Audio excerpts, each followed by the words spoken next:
Dragon Hopper was a game developed by Intelligent Systems and was going to be published by Nintendo and released on their virtual reality experiment, the Virtual Boy. The game would have players control the young dragon prince Doran as he embarks on a journey through the land of Faron, rescuing fairies and elemental spirits. That way he could defeat a corrupt prime minister. It would have been a top-down game, very similar to your standard Zelda flick at the time, where you could explore levels, collecting scattered items, interact with NPCs, and defeat monsters to progress. Pretty much your standard top-down action game for the time.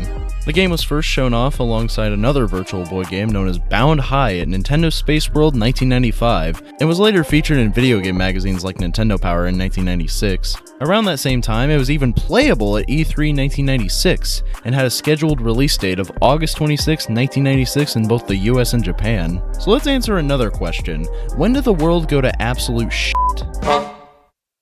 Oh, remember when I said that the Virtual Boy was an experiment? Well, I should have mentioned that it was a failed experiment. The console sold less than 1 million units, making it one of, if not the lowest selling Nintendo console ever. This system was such a failure that several Virtual Boy games ended up being cancelled as a result of the shallow sales, one of those unfortunately being Dragon Hopper. And with that, the game was forever slated to be lost to the sands of time, as the only thing we knew about Dragon Hopper were those screenshots in Nintendo Power and various other magazines, and its gameplay footage from E3. That's right, Dragon Hopper was officially lost media, as no ROM has yet to surface online, and most likely, it's to stay that way.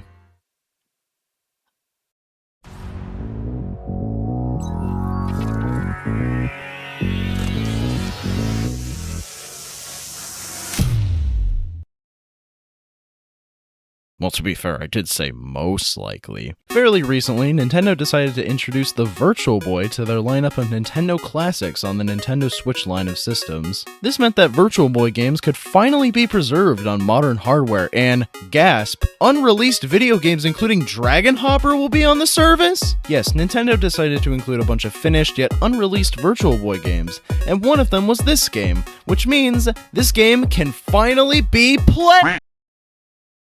What do you mean I have to buy a $100 accessory just to be able to play this? Oh, Nintendo.